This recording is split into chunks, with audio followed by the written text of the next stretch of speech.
شروع اللہ کا نام لے کر جو بڑا مہربان نہایت رحم والا ہے۔ الف لام میم۔ اللہ جو معبود برحق ہے، اس کے سوا کوئی عبادت کے لائق نہیں، زندہ ہے، سب کو تھامنے والا۔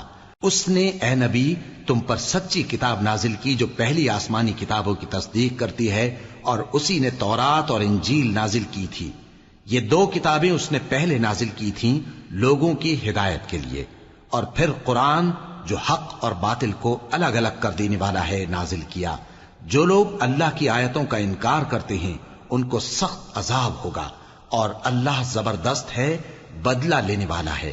اللہ ایسا خبیر و بصیر ہے کہ کوئی چیز اس سے پوشیدہ نہیں، نہ زمین میں اور نہ آسمان میں۔ وہی تو ہے جو ماں کے پیٹ میں جیسی چاہتا ہے تمہاری صورتیں بناتا ہے، اس غالب حکمت والے کے سوا کوئی عبادت کے لائق نہیں۔